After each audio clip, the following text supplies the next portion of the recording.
Olá, pessoal. Eu sou a Ana Schulli. E eu sou Daniel Costa.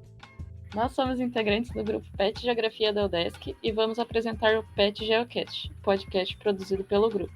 O Programa de Educação Tutorial, PET, é um programa do governo federal que visa desenvolver e aperfeiçoar o ensino da graduação dos estudantes de cursos das mais diversas áreas do conhecimento, através da indissociabilidade da tríade da pesquisa, ensino e extensão. Estamos aqui hoje com nossa tutora, a professora Vera Dias, que vai mediar o debate com nosso convidado mais do que especial, Vladimir Milton Pomar. Ele é geógrafo, licenciado e formado pela Universidade do Estado de Santa Catarina e mestre em Estado, Governo e Políticas Públicas, pela Faculdade Latino-Americana de Ciências Sociais de São Paulo. Vladimir também é técnico agropecuário e jornalista especializado em agropecuária, além de ser consultor de relações institucionais China-Brasil. O tema de hoje se refere à questão da alimentação e segurança alimentar, no contexto da pandemia, para a agricultura familiar e orgânica. Falaremos ainda sobre setores como o agronegócio e a agropecuária no Brasil, em Santa Catarina e no mundo, e sua relação com a soberania alimentar e como ela acontece. Essa é a nossa segunda edição do PET Geocast, que trará sempre um tema novo para ser discutido com convidados especiais. É um dos nossos projetos de extensão e que tem como objetivo produzir material digital para nossas redes e para toda a comunidade. Bom dia, professora Vera. Bom dia, Vladimir. E a você, caro ouvinte, que está junto aqui com a gente. Bom dia, Vera. Bom dia, Vladimir e os nossos ouvintes. O tema de hoje diz respeito à questão agrária e agrícola, traçando um paralelo com a geografia da fome e a alimentação no Brasil e no mundo. Percebe-se que há muito já se fala sobre problemas relacionados à geopolítica da fome e da miséria, com alguns autores que há tempos debatem sobre esse tema, como o médico e geógrafo Josué de Castro, na década de 30, ou através de dados quantificados por meio do Instituto de Pesquisas Econômicas Aplicadas, o IPEA, que elaborou o mapa da fome, informando a existência de 32 milhões de pessoas que morrem agudamente de fome, isso no Brasil. Esses são dados dos anos 90.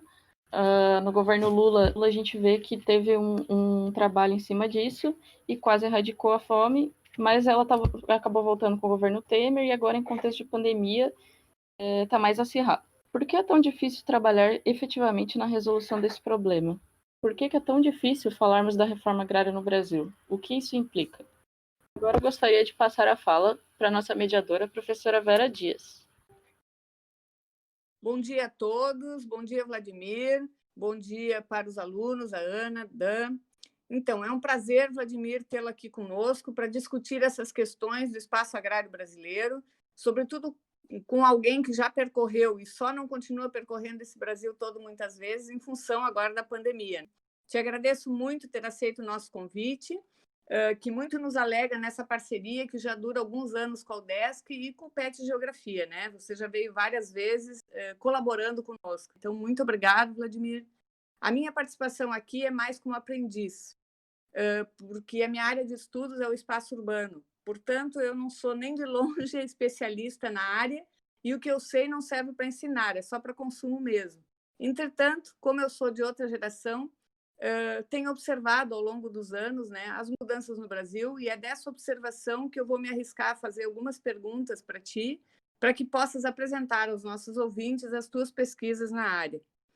Como observadora, eu lembro que na minha juventude, lá no final dos anos 70, quando tivemos a expansão da fronteira agrícola no Rio Grande do Sul, quando não havia mais terras agricultáveis e devolutas no Sul e quando os latifúndios de monocultura da soja concentravam as terras, os pequenos e médios produtores se arriscavam vendendo as suas propriedades para comprarem enormes áreas de terra no Cerrado brasileiro, no estado do Mato Grosso, né, na época, hoje Mato Grosso do Sul, que foi criado em 1977, né, mas depois também em Goiás, hoje também Tocantins, né, o estado do Tocantins foi criado em 88, bem nesse período, e no atual estado do Mato Grosso, Pará, Amazonas. Então, a expansão dessa fronteira enriqueceu muita gente que saiu do Rio Grande do Sul, de Santa Catarina e do Paraná, que não tinha mais terras agricultáveis por conta do aumento do latifúndio aqui no Sul, né? E que foram comprando essas terras no Cerrado. O Cerrado, então, enquanto bioma, foi completamente destruído, né?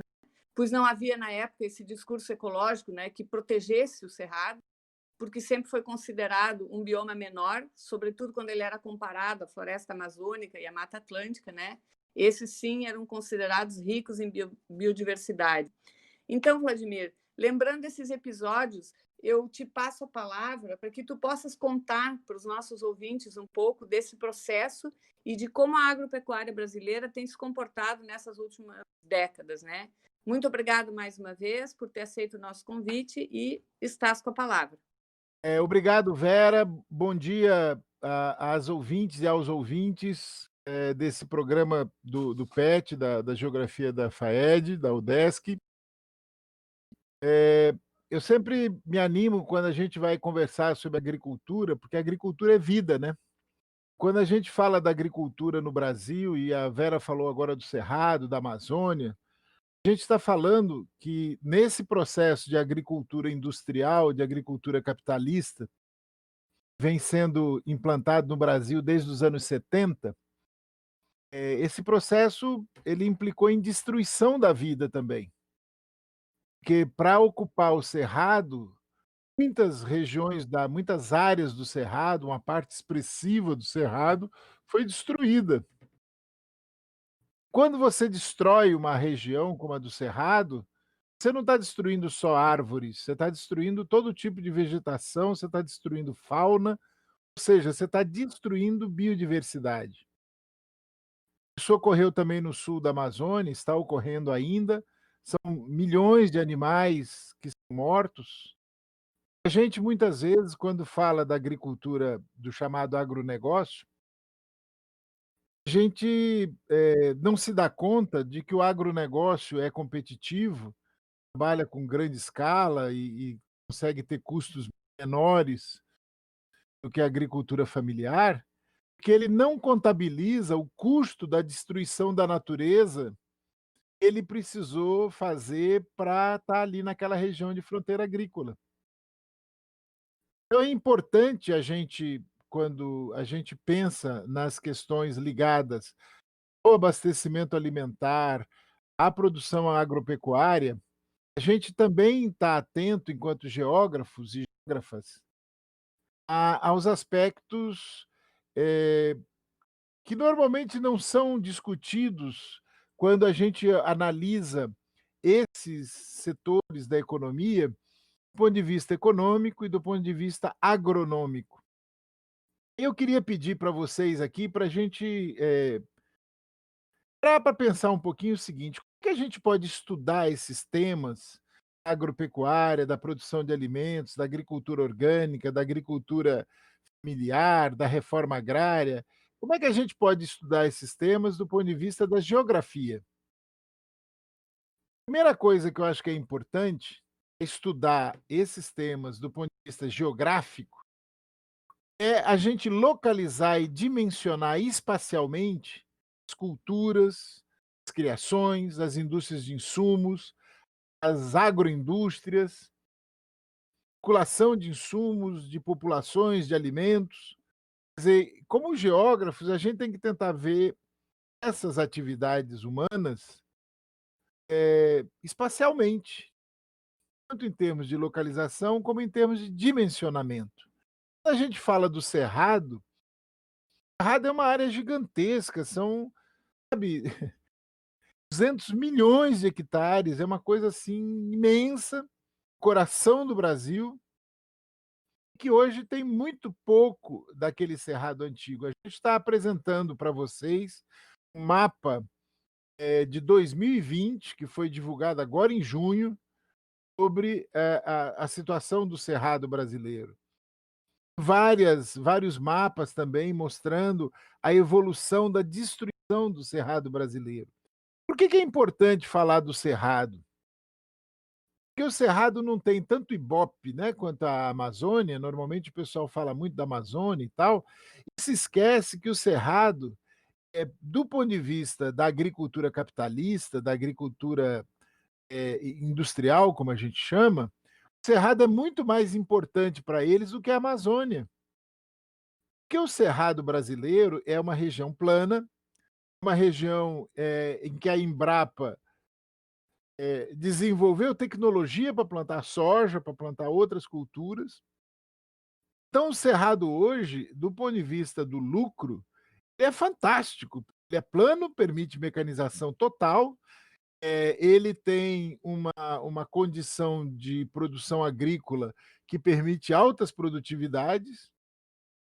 Então, é mais interessante para o grande produtor ficar no Cerrado do que ir para a Amazônia, porque a Amazônia implica em gastos, em investimentos, e ele não precisa fazer mais um Cerrado, ele já devastou, o Cerrado está limpo. Essa questão para nós é importante, porque quando você pensa no Cerrado, que está no coração do Brasil, você está pensando também na questão hídrica. Da onde saem muitos rios? Saem dessa região. Quer dizer, na medida em que o Cerrado está sendo destruído, a gente tem a médio prazo aí um problema hídrico, um problema de falta de água nas grandes cidades, um problema de falta de água na agricultura. Então, a gente,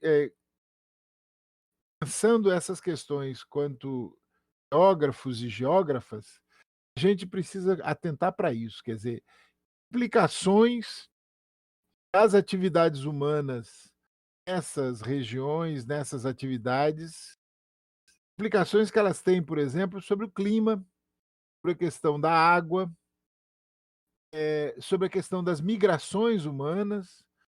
Vocês vão ver no mapa que eu coloquei aí que tem a migração do Rio Grande do Sul para o Brasil e a expansão da cultura da soja no Brasil. Vocês vão ver que há uma similitude, uma semelhança no tempo, no espaço. Quer dizer, na medida em que os agricultores do interior do Rio Grande do Sul, a Vera citou logo na apresentação no início, na medida em que eles foram se movendo para Santa Catarina, Paraná, oeste de São Paulo, Mato Grosso do Sul, Mato Grosso, Goiás, quer dizer, conforme eles foram entrando, subindo, né, indo para o centro-oeste, indo para a região ali do sul do nordeste do Brasil, quer dizer, que pega ali Piauí, Maranhão, essas regiões, a expansão agrícola que ocorreu ali foi com a soja, e do ponto de vista humano, foi principalmente com o pessoal, agricultores do Rio Grande do Sul. Então, na hora que a gente compara os dois mapas, muito interessante você ver a questão migratória e a questão da expansão do cultivo da soja nesse mesmo período. Essas questões elas são importantes para nós, porque normalmente a gente acha que a agricultura é coisa de agrônomo, a questão da economia agrícola é coisa de economista, e que a questão agrária e tal é coisa de sociólogo. A gente normalmente fica assim, mas aonde eu, como geógrafo ou como geógrafa, aonde eu fico nisso? Como é que eu estudo isso, né? Aí um outro aspecto importante, quer dizer, além de localizar e dimensionar espacialmente as atividades agrícolas, agrárias e tal, é importante a gente quantificar e qualificar todas essas atividades, ver a questão quanto foi produzido, aonde. Por exemplo, café. A gente, produção de café. Mas na hora que você vai ver a produção de café, você tem que ver que tem o café robusta, tem o café arábica, que o robusta tem uma produtividade uma diferente da produtividade do arábica, que a expansão do arábica é diferente da expansão robusta, a localização da produção de arábica é diferente da localização da produção de robusta. É importante quando a gente consegue qualificar e qualificar as atividades, porque a gente vai vendo as implicações disso. Então, assim, fenômenos que envolvem migração, que envolvem a vinda de um inseto continente para outro, a infestação de um inseto num determinado tipo de cultura, a implicação que aquilo teve num determinado padrão de agricultura, de termos de produção, de hectares, que a gente precisa sempre relacionar as questões que a gente estuda na agropecuária, na produção de alimentos e tudo mais, com fenômenos geográficos. Quer dizer, a demografia, as migrações, a climatologia, são vários fenômenos geográficos que estão interligados e são causa ou efeito dessas questões. uma coisa que quando a gente estuda, por exemplo, a questão alimentar no mundo, a gente vai ver que determinados povos eles tinham baixa estatura, porque na época a oferta de alimentos proteicos era baixa. Conforme melhorou a alimentação, principalmente com alimentos proteicos, maior quantidade de proteína, essas populações aumentaram a estatura média. Durante a humanidade, nós tivemos fomes terríveis, de pragas, de doenças, no caso da batata, lá na fome da Irlanda, no caso do trigo, na Europa. E aí entra a questão de logística também. Por que, num determinado período, a Holanda conseguiu uma importância tão grande na questão do abastecimento alimentar do mundo, conseguiu montar uma estrutura de logística para comprar e vender alimentos, que ela acabou tendo um peso grande no comércio mundial de alimentos, e isso afetou vários países pelo acesso à comida, o preço da comida, etc. Tudo isso é muito interessante para quem estuda geografia, para quem trabalha com geografia, porque é pura geografia, né? Para começar com nossa conversa, eu acho que é isso. A gente agora na sequência das questões que vão ser colocadas. Professor, obrigado pela sua fala. Pensando assim na questão agrícola, né? A gente está muito acostumado com a comida já chegando no prato e tal, mas não pensa muito no processo.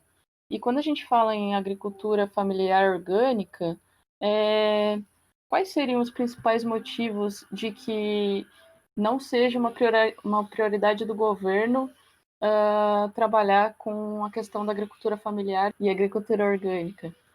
E qual seria o nosso papel diante disso? Bom, eu acho que é importante primeiro a gente entender as diferenças. A agricultura orgânica, hoje, o modelo que a gente tem de agricultura no mundo, ela é uma agricultura mais cara. Por que ela é mais cara? Pô, mas ela não usa veneno, ela não usa adubo químico, ela não compra esses insumos. Porque a agricultura orgânica utiliza mais mão de obra. Isso transforma a agricultura orgânica numa atividade mais artesanal. Na lógica capitalista que nós temos hoje, qualquer coisa que implique em trabalho humano é mais caro. Por exemplo, quantas vezes você leva um tipo de equipamento para consertar, você descobre que é mais caro consertar o equipamento do que comprar um novo. Então, a lógica do capital hoje no mundo é essa. É mais barato você trabalhar com a agricultura do veneno, da máquina, do fertilizante químico, que você trabalhar com uma agricultura que implique em ter muita gente trabalhando. Estou dizendo na lógica do capitalismo, né? Lógica que está colocada para nós. Aí você diz, tá, mas então por que o governo não ajuda? Veja, o governo é formado por quem? Que manda no governo? Quem é que está lá no Congresso? Quer dizer, se você analisar a participação empresários do capitalismo no Congresso Nacional, você tem mais de 400 deputados de 513, tem mais de 400 que seguem essa lógica. Se você pegar o governo federal, os governos estaduais, a maior parte deles são formados por pessoas que estão ali usando o Estado para fazer o capitalismo se desenvolver mais. Então, imaginar que essas pessoas vão ficar preocupadas, vão investir, vão dar espaço para a agricultura familiar, para a agricultura orgânica, é uma ilusão política, é uma novidade. Você diz, não, mas em outros países que são capitalistas, que são mais desenvolvidos, a agricultura orgânica tem mais espaço, a agricultura familiar tem mais espaço. Pois é, mas aí a gente tem que analisar a história de cada país, como é que evoluiu na França, por exemplo, Espanha, em Portugal, Itália, na Alemanha. Aí você compara, por exemplo, com a lógica americana, a lógica da plantation, que é a lógica da grande escala, como tem aqui no Brasil. Então, na Europa, existe culturalmente se dá um valor muito grande à produção familiar, à agricultura familiar, é uma questão cultural da Europa, enquanto nos Estados Unidos é exatamente o contrário. Só que o modelo brasileiro é o modelo norte-americano. Esse é um conflito que, se você buscar naquele pequeno agricultor aqui de Santa Catarina, do Rio Grande do Sul, do Paraná, a maior parte deles são originários, descendentes de pessoas que vieram da Europa. Mas esse pessoal, quando vai lá para o Centro-Oeste, quando vai para o Cerrado, quando vai para regiões maiores, eles seguem a lógica dominante da agricultura capitalista industrial, que é norte-americana, fundamentalmente norte-americana. Então, são questões que a gente precisa entender para ver o seguinte, quer dizer, a agricultura familiar e orgânica, ela só tem chance no Brasil se houver reforma agrária, se o governo mudar do ponto de vista de orientação, de ser um governo viabilizar o capitalismo ou de ser um governo para incluir a população mais pobre, etc, etc. Rapidamente é isso. Muito legal sua fala, Vladimir. Obrigado mesmo aí pela explanação. Inclusive, eu queria, né, fazer um questionamento aí que está relacionado aí todo esse espectro aí, né? Então, na verdade, é quase impossível a gente falar de alimentação orgânica e familiar e a gente não comentar dos acampamentos, né, e os assentamentos do MST, que inclusive vem fazendo um belíssimo trabalho pelo Brasil, né? Eles sempre fizeram, né, capacitando e orientando o pequeno agricultor que luta por terra, né? Mas assim, em tempos de pandemia, né, doando toneladas de alimento, então as comunidades mais afetadas, então eles, né, têm esse trabalho aí muito bacana. Então, eu queria saber qual a relação de intercooperação e agregação de valor que ocorre nos elos da cadeia produtiva, né? O plantar, colher, o distribuir desse pequeno agricultor. E quais políticas de crédito, subsídio, né, para esse grupo que já, né, produz 70%, né, da alimentação da população brasileira, né? Esse subsídio tem de fato acontecido, tem sido efetivo? Bom, Dan, a questão que você coloca em relação ao papel do MST e, e da questão da agricultura familiar, da questão da agricultura orgânica, quer dizer, eu acho que a gente tem que entender um pouquinho o que é essa situação no momento da pandemia. O que o MST fez? O MST mostrou para o Brasil inteiro, para o mundo, que a agricultura familiar, em primeiríssimo lugar, produz comida, né? Quer dizer, que a importância estratégica num país, do ponto de vista da segurança alimentar, da soberania alimentar. O que é soberania alimentar? É um país não precisar comprar mais do que 5% de um alimento. Quer dizer, o país dá conta de ele ser autossuficiente em até 95% daquele alimento. E na hora que você pensa em autossuficiência alimentar, na hora que você pensa em soberania alimentar, você tem que pensar o seguinte: bom, o que é a soberania alimentar? É você ter a autossuficiência em pelo menos 95% de cada alimento que você necessita, que a população do seu município, estado ou país necessita. Então, soberania alimentar é isso, você ser soberano naqueles alimentos essenciais. Então, no caso da Alemanha, a batata, o porco, o repolho; no caso dos países asiáticos, o arroz, o trigo. Cada país tem alguns alimentos que são fundamentais para o abastecimento da sua população.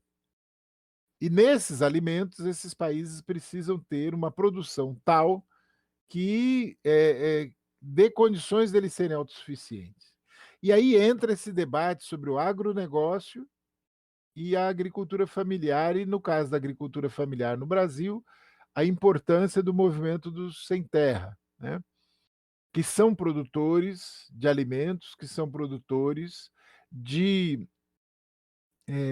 de agricultura familiar e que nos últimos anos tem produzido alimentos de maneira orgânica. O que é uma produção orgânica? É uma produção que não utiliza fertilizantes químicos e não utiliza agrotóxicos. E, obviamente, não utiliza também transgenia, né? Quer dizer, os transgênicos, as sementes produzidas pela lógica da transgenia, que é uma coisa perigosíssima em termos de biodiversidade. Isso é um negócio complicado, porque aí você tem que entender de genética e tudo mais, mas é importante a gente ter presente o seguinte: o Movimento dos Trabalhadores Sem Terra, o MST, agora na pandemia, ele demonstrou duas coisas. Primeiro, que eles são solidários à população urbana que está passando fome. População pobre, urbana, passando fome. Segundo, que eles são essencialmente produtores de alimentos. E essa questão, ela é uma questão importante, porque num país como o Brasil, é inaceitável que haja gente passando fome. Porque o Brasil produz muito mais alimentos do que a sua população necessita. Aí você diz, pô, mas se a gente produz tanto alimento assim, como é que tem tanta gente passando fome? Essa pergunta foi feita antes, né, pela Ana. Ela disse, bom, por que é tão difícil acabar com a fome? Não é difícil acabar com a fome, é facílimo acabar com a fome. A questão da fome não é a questão de produção de comida. A questão da fome é uma questão de acesso à comida, é questão de dinheiro. Quer dizer, alimento, o Brasil, só para vocês terem uma noção, em 1979, quando eu me formei como técnico em agropecuária, o Brasil produzia 30 e poucos milhões de toneladas de alimentos.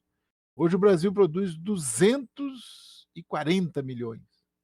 Quer dizer, houve um crescimento gigantesco, muitíssimo superior ao crescimento populacional. A gente dobrou a população, um pouco mais do que dobrou, eram 90 milhões, 100 milhões de habitantes, hoje nós somos 200 e pouco, 213 milhões.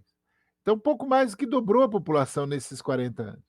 E, no entanto, se você pegar em termos de produção de alimentos, houve aumentou várias vezes a produção agrícola.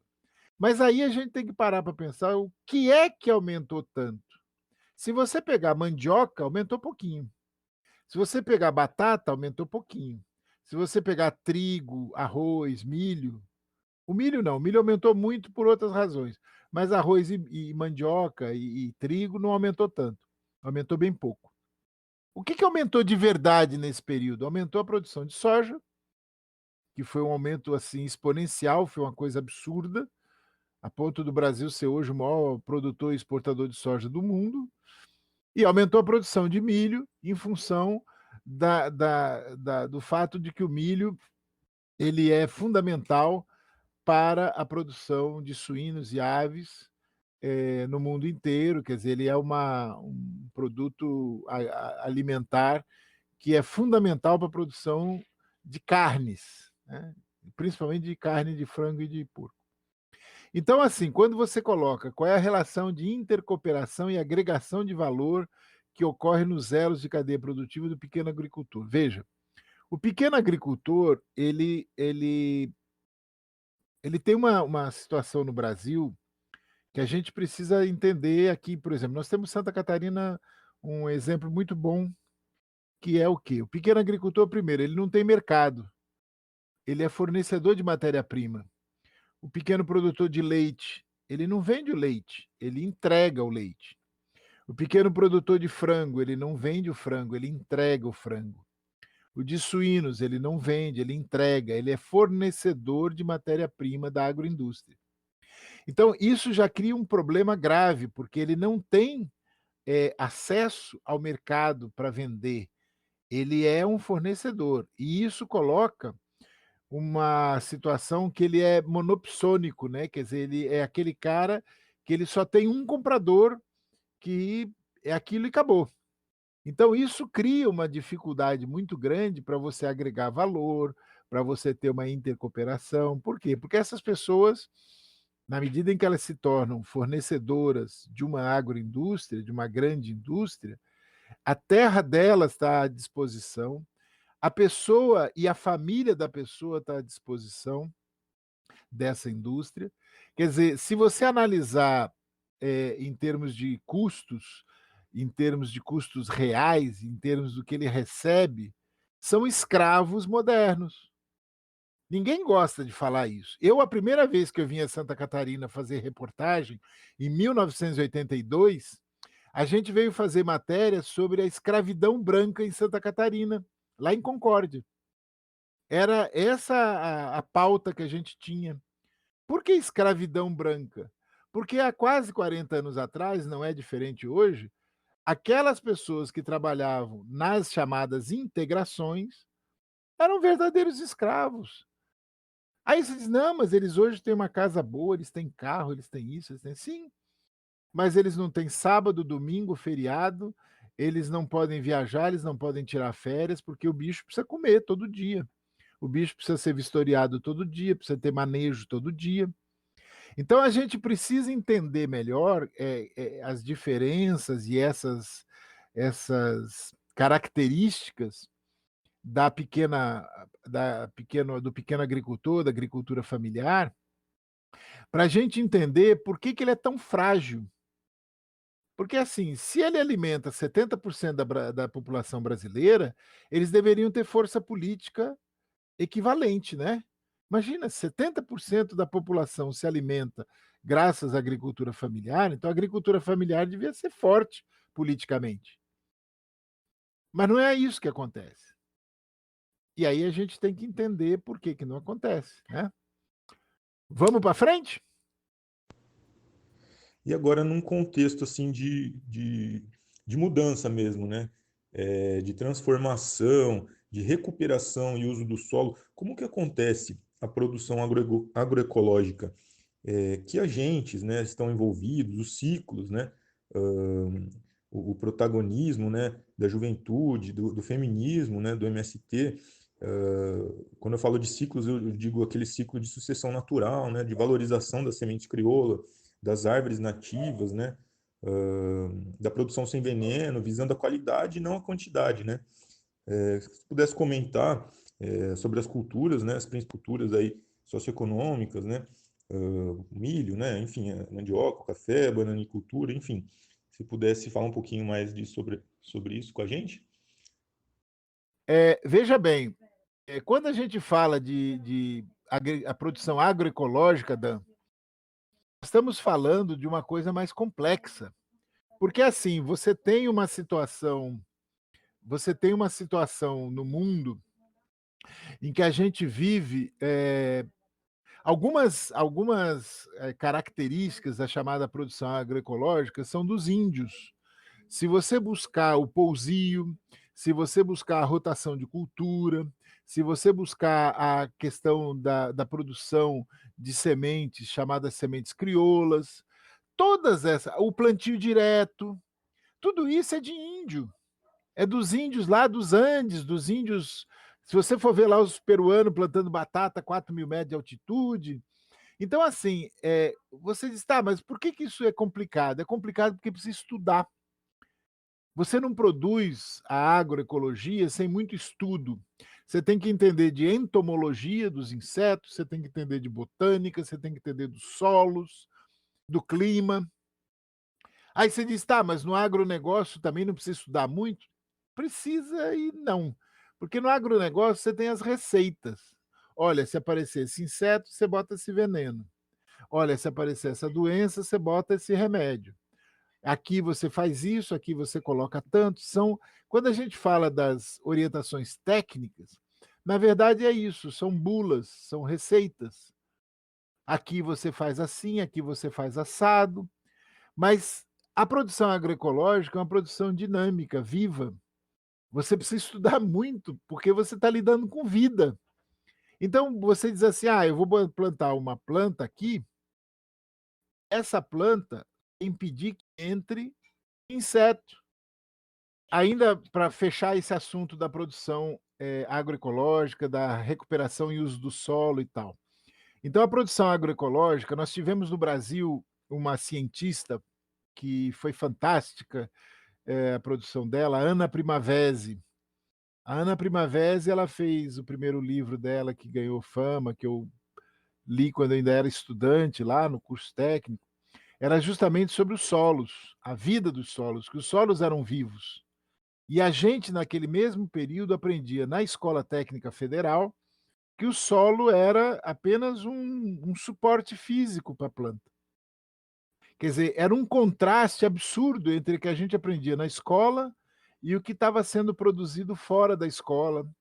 Eu saí da escola sabendo uma coisa em 79, a partir de 80, 82, tudo que eu aprendi na escola virou pelo avesso. Por quê? Porque eu aprendi na lógica da Revolução Verde. E depois a gente foi aprender a lógica biológica, a lógica da natureza. Porque a produção agroecológica é isso. É você entender a natureza e ver como é que a gente se insere nesse espaço que a natureza nos concede para produzir alimentos. A outra questão da sua pergunta é em relação ao protagonismo feminino, negro, juventude MST, sucessão natural, quer dizer, são várias questões que estão colocadas na dinâmica da luta pela terra. E o que é essa dinâmica da luta pela terra? É que nós temos no Brasil um país com 360 milhões de hectares agricultáveis, eles hoje têm uns 80 milhões que são utilizados efetivamente, e tem 200 e tantos milhões que estão em disputa de poder, disputa econômica, disputa de poder político. Por quê? É a chamada reserva de valor. Então, o latifundiário não usa, mas não deixa usar. Por quê? Porque ele, estando parado, ele vale mais. E isso é estudado na economia, a reserva de valor. Quer dizer, eles não estão preocupados em produzir alimentos, eles não estão preocupados em preservar a natureza, eles estão preocupados em lucrar, em ganhar dinheiro. Aí, eles impedem que a população sem terra possa utilizar essa terra, possa produzir, porque quando você tem muita gente produzindo comida, a comida fica barata. Se a produção de comida for menor, ela vai ser mais valorizada. Essa é a lógica. Tem um livro do Mike Davis chamado Holocaustos Coloniais, que ele conta como é que foi na Índia, na China e no Brasil a coincidência, a soma do fenômeno climático do El Niño e da Laninha com o neoliberalismo, na época não era neoliberalismo, era liberalismo, né? Quer dizer, com a lógica de você vender a comida. Então, morreram milhões de pessoas de fome, na Índia e na China, principalmente. Aqui no Brasil, as quantidades, obviamente, eram menores. Não porque não tivesse comida, mas porque as pessoas não tinham dinheiro para comprar comida. E como houve uma escassez em função do fenômeno climático, que causa, às vezes, seca, às vezes inundações e tal, a escassez de comida gerou um aumento do preço, e quem já era pobre não podia comprar muito, imagina quando o preço aumenta, né? Então, esse debate no Brasil, ele é um debate extremamente feroz, porque quem manda no Brasil ainda são os latifundiários. Quem manda no Brasil, os deputados, os senadores, os governadores, ministros, esse pessoal todo, a relação com o latifúndio é muito forte. Você vê aquele cara lá de Curitiba, aquele procurador, o Deltan Dallagnol, você diz, tá, mas o que ele tem a ver com a questão agrária? Se você for ver a família dele é uma família de latifundiários, de gente que ocupou um monte de terras, tem áreas imensas que eles seguram. Então você diz, poxa, mas o cara é da área jurídica, o que ele tem? Sim, mas é isso. As famílias, o poder do latifúndio ele tem delegados, ele tem prefeitos, ele tem procuradores, tem promotores, tem desembargadores, tem juízes. Então, o poder político, jurídico, econômico do latifúndio no Brasil é fortíssimo, é uma coisa impressionante. Se vocês buscarem qualquer família de qualquer pessoa importante, vocês vão ver que tem latifúndio.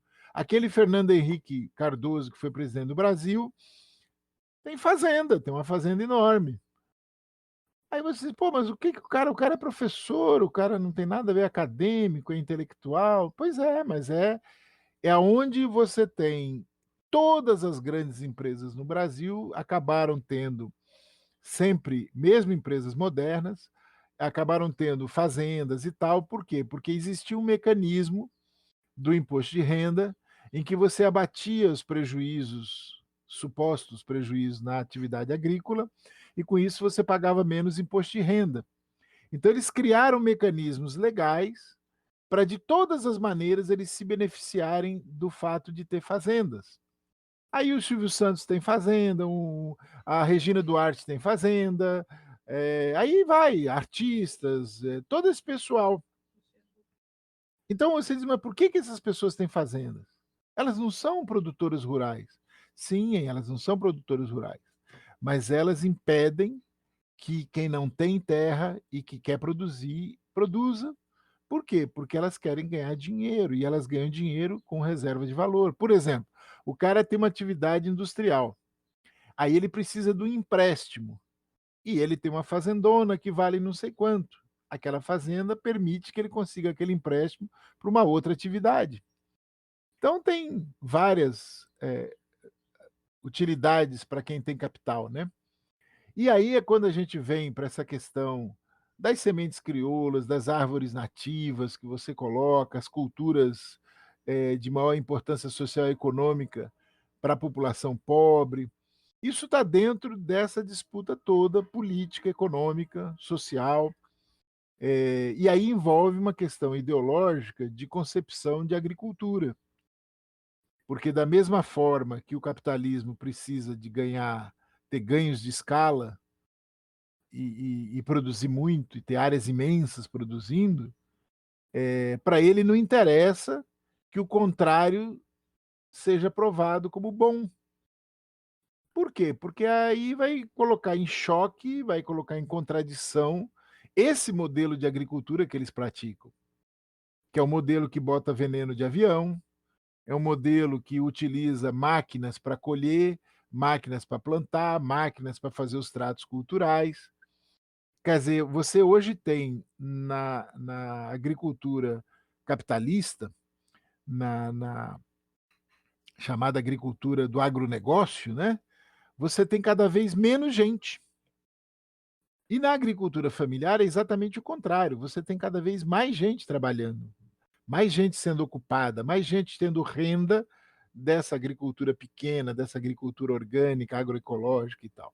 Então, assim, para fechar essa questão, a gente precisa entender que o Brasil, do ponto de vista geográfico,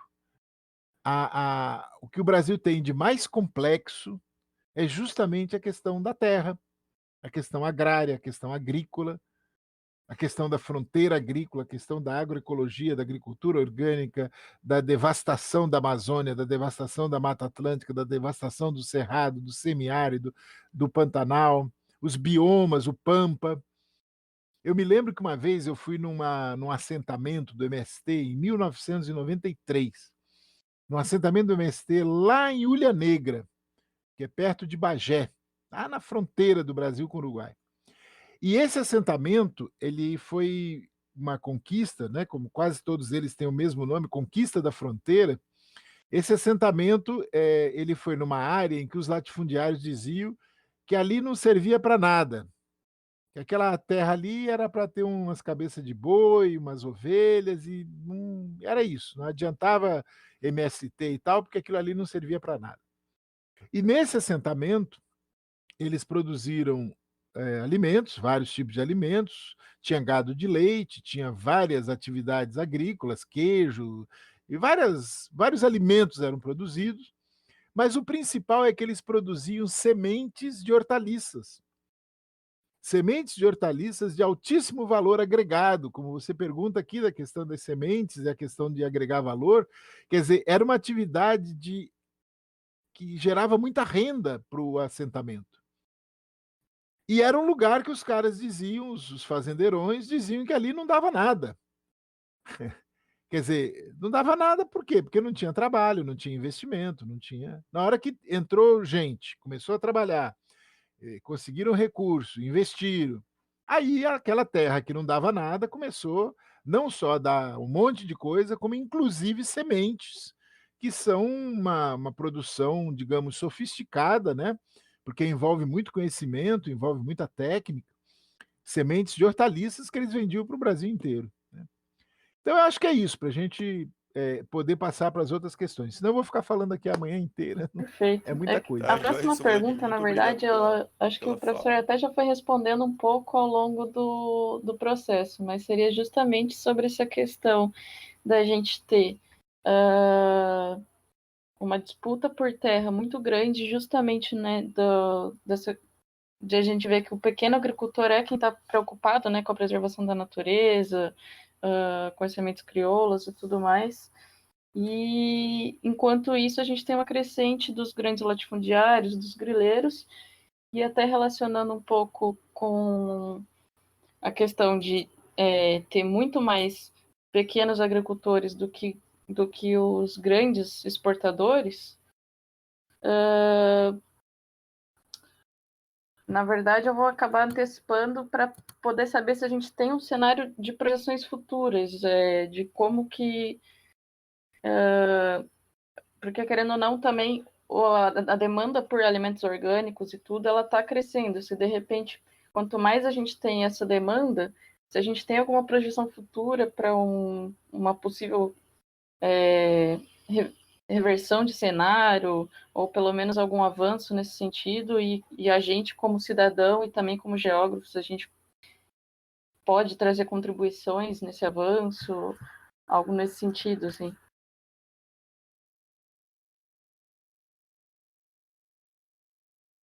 Bom, veja bem, a questão que a gente precisa estar atento como geógrafos é que a gente fica falando muito de produção. A gente tem que entender nesse processo todo a questão do abastecimento alimentar, a questão das exportações, a questão do comércio, da comercialização dos produtos. Como é que se dá essa comercialização? Porque os orgânicos só conseguiram espaço na medida em que os consumidores dos países mais desenvolvidos, com maior poder aquisitivo, mais exigentes, começaram a querer alimentos que não fossem tão contaminados, que não fossem tão envenenados, tão cheios de hormônio, tão cheios de antibióticos. É que o ser humano comum, a gente não sabe, mas assim, o frango vem cheio de antibiótico e de hormônio, a carne de boi vem com hormônio, a de porco vem com hormônio, com antibióticos. Então, esses países mais desenvolvidos, esses povos que hoje têm um padrão de vida mais evoluído, digamos, eles têm uma condição melhor, têm mais dinheiro, eles começaram a dizer: não, nós não queremos comer essa carne cheia de porcaria, nós não queremos comer essa hortaliça cheia de veneno. Olha, eu vou dar um exemplo para vocês da tragédia que a gente vive no Brasil nessa questão. Uma vez eu estava fazendo o planejamento da Secretaria da Agricultura de Caxias do Sul e um veterinário integrante, né, da secretaria, um funcionário da prefeitura municipal, ele me disse o seguinte, aliás, ele disse ali no coletivo, né, que uma vez ele chegou numa propriedade, ali, Caxias do Sul tem uma área rural bem grande, e ele chegou numa propriedade e o pessoal jogando fora os restos do que eles tinham levado para vender na feira, de alface, de outras. E ele falou para o cara, disse: vem cá, por que vocês não dão isso para os porcos? Vai jogar fora isso aí, pô, é comida, é alimento. Aí o produtor virou para ele e disse: você está doido? Eu vou dar essas coisas para meus animais? Eu não. Aí ele falou: mas Porque ele disse: "Não, isso aí tem veneno, tem". Quer dizer, ele estava vendendo na feira aqueles alimentos. Ele estava vendendo aquelas hortaliças na feira para seres humanos. E aí ele, quando o que sobrou, ele não teve coragem de dar para os animais dele. Quer dizer, ele tinha consciência de que aquilo ali era contaminado, então ele não ia envenenar os animais dele, porque, né? Mas ele envenenou as pessoas que estavam na feira comprando. Faz ideia da eu na hora quando o cara falou isso, eu fiquei: "Tá aí, você não fez nada, não multou o cara, não". "É, não, a gente não pode comprar briga por não sei o quê, porque a gente não sei". Quer dizer, é um negócio completamente alucinado. Quer dizer, um veterinário que tem uma formação, né, tem um conhecimento, fica sabendo de um crime, porque aquilo é um crime, porque nessa questão do veneno, quando você aplica o veneno em qualquer vegetal, o veneno tem um tempo de carência para você poder, colher aquele vegetal e vender. Quer dizer, você tem que dar um tempo. Por exemplo, eu aplico numa cenoura, olha, só depois de 2 dias que eu posso tirar e vender aquela cenoura. Alface. Só que o que que acontece? O cara vai para a feira. Aí ele vai para a feira levando só cenoura, ele vai deixar alface. Aí na semana que vem aquela alface já passou da dentro. Mas ele botou o veneno na alface ontem. Falei: "Ah, quem é que vai saber que eu botei o veneno ontem, né?". E lá vai ele para a feira levando o que ele puder levar, porque ele só vai de novo para a feira semana que vem ou daqui a 15 dias. Então aqueles alimentos, vão ter vencido, vão passar do momento de vender. Quer dizer, é um negócio doido, a gente come uma quantidade de veneno no Brasil inacreditável e, né. Então é importante a gente entender essas questões, porque na hora que a gente pensa na agricultura, a gente tem que pensar no consumidor. A Vera disse na apresentação dela no início: "Ah, o meu negócio é área urbana, planejamento urbano, parará, parará". Pois é. Aonde estão os consumidores dos alimentos? Eles estão 90% em grandes centros urbanos, em grandes cidades, cidades de mais de 100.000 habitantes. Não estão lá no interiorzinho. A maior parte da produção do interiorzinho é vendida nas grandes cidades. Então, o caminho para a gente mexer com tudo isso são os consumidores de alimentos. E aí que entra a questão da agroecologia, da agricultura orgânica. Por quê? A gente não tem tempo para tratar de tudo isso, a gente poderia falar disso alguns dias, mas eu quero só que vocês registrem questões que são fundamentais nesse momento. A questão do sabor. Uma das coisas que a agricultura capitalista fez, por razões que eu teria que ter tempo para explicar, foi tirar o sabor das coisas. Você pega um pêssego, não tem sabor de nada. Pega uma goiaba, não tem sabor de nada. Pega uma manga, não tem sabor de nada. Então, o sabor foi a primeira coisa que, né, que sumiu. A outra coisa é o cheiro. A gente come as coisas pelo cheiro também. Você saliva quando você vai comer uma comida que está cheirosa, uma fruta cheirosa, um tomate cheiroso. Aí você diz: "Mas por que que eu não consigo ter o cheiro?". Aí também teria que explicar, mas é isso, então perdeu o sabor. Isso aí são as chamadas propriedades organolépticas, né, quer dizer, o sabor, o cheiro, que ajudam a vender. E os chamados, orgânicos, os alimentos orgânicos, têm essas características. Por isso que nesses países onde as pessoas podem pagar um pouco mais, elas passaram a consumir cada vez mais alimentos orgânicos. Então é uma briga essa questão, uma briga de mercado. E a produção agrícola, ela vai ter que seguir a lógica de mercado, porque o produto orgânico sempre é mais caro, é 30, 40% mais caro, 20%, depende, né. Então, o povão não consegue comprar produto orgânico, o povão vai continuar comprando essa porcariada toda cheia de veneno, beneficiada que perde vitamina, etc, etc, etc. É importante a gente entender como geógrafo que nós estamos num país que tem tudo para ser o maior produtor de alimentos do mundo, tem água, tem sol, tem terra, tem tecnologia, tem capacidade instalada. O Brasil tem uma possibilidade de triplicar, quadruplicar, quintuplicar, e eu não estou dizendo isso de papo, não, eu já estudo isso há muito tempo, eu digo isso com muita convicção. O Brasil tem condições de quintuplicar a produção de alimentos. O Brasil hoje produz menos da metade do que a China produz. A China produz 660 milhões de toneladas, o Brasil 240. O Brasil pode chegar no que a China produz. O Brasil pode ser o grande fornecedor de alimentos da Ásia. Mas para isso precisaria haver uma revolução agrícola no Brasil que não fosse uma revolução como foi a Revolução Verde lá dos anos 70, que é chamada de Revolução Conservadora.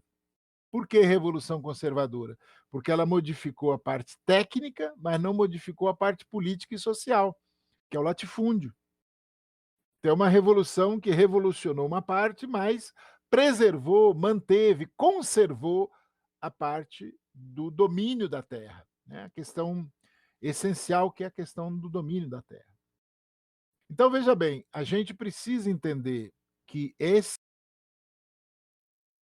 que o Movimento Sem Terra está fazendo, está produzindo lá no Rio Grande do Sul, arroz orgânico. Isso é um negócio fantástico. Por quê? Porque, primeiro, tem mercado, segundo, tem um preço maior, mais valorizado, e terceiro, é uma tendência mundial. É uma tendência mundial. Você tem cacau orgânico, você tem açúcar orgânico, você tem hortaliças orgânicas, então você tem galinha orgânica, você tem cada vez mais alimentos orgânicos. Volto a insistir. Quais são as nossas limitações enquanto agricultura familiar para lidar com a produção orgânica? A primeira limitação é gente. Gente, tanto em termos de quantidade, como gente em termos de qualidade, porque as pessoas precisam estudar. A agricultura orgânica é mais difícil do que a agricultura industrial, do que a agricultura capitalista, técnica, etc. Precisa estudar muito. Eu quero fechar essa parte aqui com uma coisa que eu acho que é importante para quem é geógrafo, que é assim, quando a gente fala da venda, da comercialização, da exportação, do mercado mundial dos alimentos, não só alimentos, também matérias-primas agrícolas, né? Porque a gente não só tem alimentos, mas também tem as matérias-primas agrícolas. Quer dizer, quando você pensa em alimentos, quais são os principais alimentos? Vocês têm os cereais principais, que é o arroz, trigo e milho. Vocês têm os cereais secundários, que aí vem feijão, aveia, cevada, centeio, sorgo, etc. Você tem as oleaginosas, que é soja, amendoim, algodão, colza, girassol. Isso tudo forma um conjunto chamado grãos. São os grãos. E aí você tem os tubérculos, que no caso da Europa a batata tem uma importância muito grande. No caso do Brasil, a mandioca e o inhame têm uma importância muito grande. Tem também o açúcar, que é uma commodity com uma importância enorme no mundo, a Índia, o Brasil, tem vários países que são grandes produtores e consumidores. E aí vem um monte de outras coisas, o cacau, o fumo, a celulose, o etanol, os biocombustíveis, as fibras vegetais, as bebidas não alcoólicas, enfim, os fitoterápicos. A gente tem uma diversidade, os produtos florestais, né? A gente tem uma diversidade de produtos, e para a gente entender isso tudo enquanto geógrafos, a gente precisa entender isso no mapa, precisa olhar o mapa do Brasil, saber aonde produz o quê, quanto produz em cada lugar, por que num lugar... Eu coloquei nessa aula alguns mapas que são exemplos do que eu estou falando. Então tem o mapa do cacau no Brasil, você vai ver onde tem cacau no Brasil, é importante entender isso. Porque antigamente o cacau era só no sul da Bahia. Aí, de repente, você tem cacau em Rondônia, você tem cacau no Pará, você tem cacau em vários outros estados. Por quê? Porque desenvolveram tecnologia, desenvolveram novas variedades, etc, etc. Aí a questão da cana-de-açúcar. Você vai ver, no caso da cana, tem um mapa que mostra a produtividade da cana. Então, você, dependendo da região onde tem a cana, onde ela é plantada, ela tem uma produtividade de 100 toneladas ou uma produtividade de 30 toneladas. Então, no Nordeste, que foi um grande produtor de cana, hoje o Nordeste é secundário. A cana no Brasil, o forte da produção da cana é São Paulo, que é onde tem a maior produtividade, maior produção, etc. Aí você tem Minas Gerais, você tem Mato Grosso do Sul. Mas aí é interessante, como geógrafo, a gente vê o seguinte: como é que a cana, que era na região Nordeste, migrou para São Paulo, Minas e Centro-Oeste, né, Mato Grosso do Sul, Goiás. E hoje a produtividade da cana nessas regiões novas é muitíssimo maior, é 3 vezes maior do que a produtividade na região original, que é a região do Nordeste. Outra coisa importante no caso da cana, a questão da mecanização da colheita. Hoje em São Paulo, 95%, 98% da cana produzida no estado de São Paulo, que é o maior produtor de cana do Brasil, é mecanizado. Lá no Nordeste, hoje já deve estar em quase 50%. Por quê? Porque o relevo no Nordeste não facilita para a mecanização. O relevo no Mato Grosso do Sul, em Minas Gerais uma parte, né? Uma parte de Minas Gerais o relevo facilita, em outra o relevo dificulta. São Paulo o relevo ajuda, então São Paulo é onde a mecanização é quase total. Tudo isso a gente, como geógrafo, precisa entender.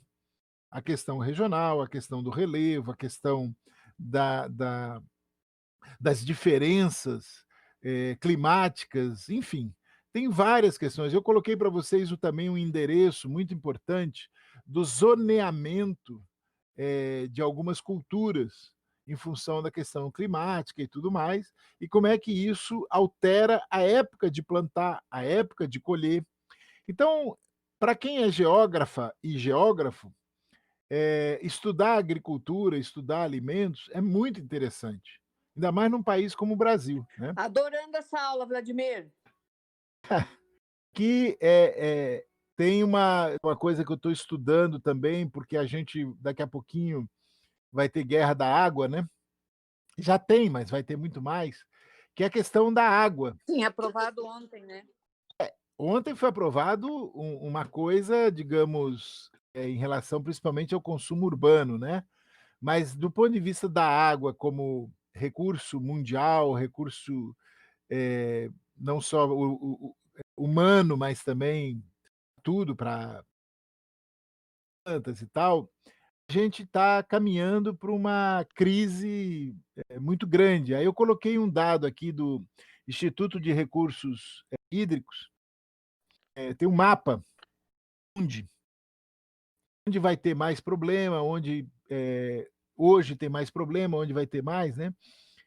Então, assim, é bem interessante, porque eles colocam 2005, 2030. Aí tem o BRIC, tem o resto do mundo, tem a Organização de Cooperação e Desenvolvimento Econômico.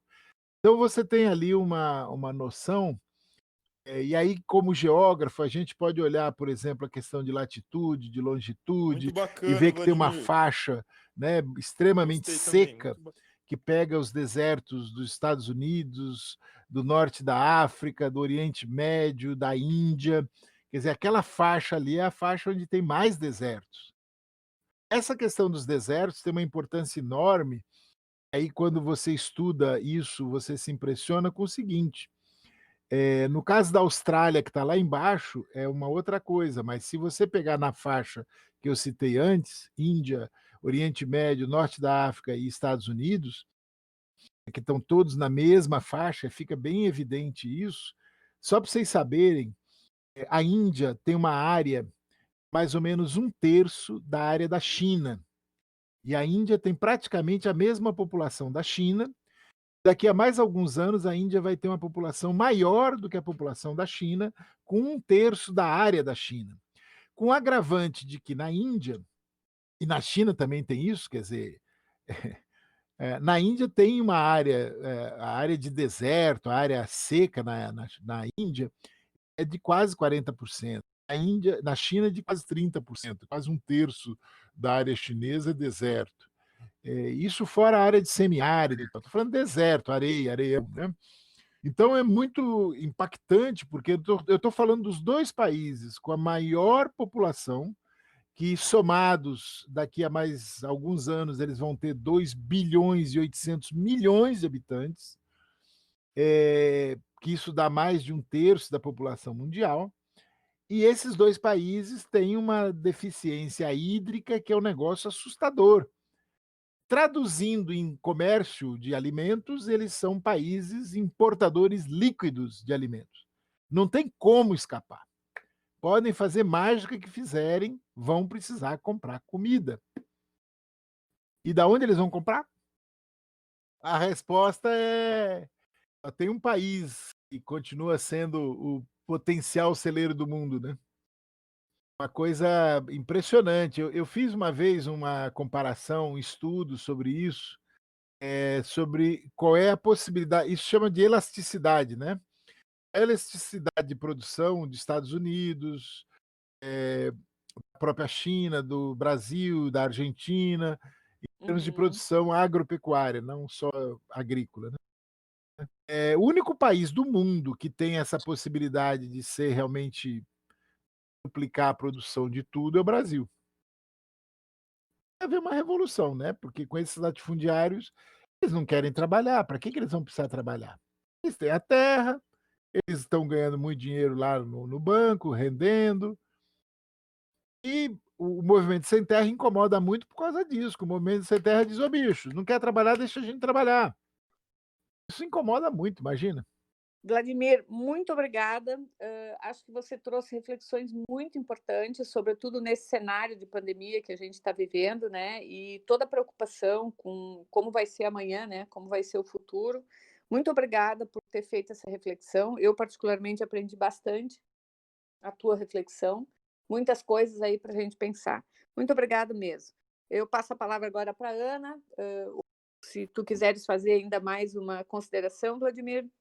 Eu só quero agradecer a oportunidade e colocar à disposição a gente trabalhar essas questões com tempo, né? Porque, como vocês viram, são muitos assuntos, esses assuntos têm uma ligação muito grande entre eles. Eu agora estou me lembrando, me veio à memória aqui o seguinte: eu fui em 2006, eu ainda era estudante, estava terminando o bacharelado em geografia lá na FAED. Eu fui em Pelotas, na Universidade Federal, dar aula inaugural, Semana da Agronomia, falar sobre essa coisa que a gente comentou aqui, que eu chamo de geopolítica da ditadura militar, que foi o meu TCC da FAED, né? E eu fiquei chocado, porque eram mais de 200 estudantes de agronomia, muitos deles se formando já, ou já no quarto ano. Tinha estudantes de geografia também, de história e tal. Eu fiz uma apresentação com PowerPoint, foi uma coisa assim de umas 2 horas, um negócio grande. Ninguém que estava lá sabia de nada daquilo que estava sendo apresentado. Fiquei realmente assim: será que eu estou em outro planeta? Será que eu estou em outro tempo? Pra não dizer que ninguém sabia, tinham 3 ou 4 professores que se ligaram nas coisas, que participaram e tal. Mas os estudantes e as estudantes ficaram assim. Eu fiquei me perguntando naquela época, e eu acho que a pergunta vale hoje, que já tem, né, 14 anos isso. O que nós estamos aprendendo realmente sobre o setor mais importante da vida brasileira, que é a questão da comida, né? A questão da água, a questão dos ecossistemas, dos biomas. As coisas estão muito ligadas, né? A gente fala da produção do fumo aqui em Santa Catarina, no Rio Grande do Sul, aí vê o que é colher fumo para ver a desgraça que é aquilo ali. As pessoas não têm noção do que é colher fumo, do que é armazenar o fumo. Essa planta, essa cultura é um absurdo. A saúde das pessoas. Aqui em Mafra, uma vez eu passei mal num lugar que eu estava armazenado folha de fumo. E está aqui pertinho, a gente tem produção de fumo aqui perto de Florianópolis, aqui no sul de Santa Catarina, região de Blumenau, a região de Mafra. Quer dizer, a gente precisa, como estudantes de geografia, se ligar mais nessas questões da agricultura, da produção dos interiores do Brasil, porque a gente depende disso, é vida em todos os sentidos. Acho que é muito importante, se a gente puder mais adiante trabalhar outras questões relacionadas a isso, eu estou à disposição. Com toda certeza faremos outros eventos para dar Bom, e acho que a continuidade nisso. conclusão que fica Vladimir. é que a Muito gente tem obrigada muita mesmo. terra, mas muita gente sem terra, e que a gente precisa repensar muito ainda essa questão de, principalmente de distribuição, né, de alimentos, e não só na produção. Vladimir, eu gostaria também de agradecer muito pelo convite, por ter aceito, pela maravilhosa conversa, e gostaria de agradecer também a professora Vera por coordenar essa conversa e a você, ouvinte, que nos acompanha. Se curtiram esse programa e desejam saber mais, sigam a gente nas nossas redes sociais. O nosso Instagram é @petgeodesk e no Facebook petgeografiaudesc. É possível encontrar na bio do nosso Instagram o link de acesso para este e demais episódios do nosso podcast. Esse foi o nosso bate-papo de hoje. Ficamos por aqui e fiquem atentos nas redes do PetGel. Logo terão novas edições do nosso podcast, lives pelo YouTube e Instagram e muito conteúdo interessante para aproveitar nesse período de quarentena. Obrigada e até a próxima.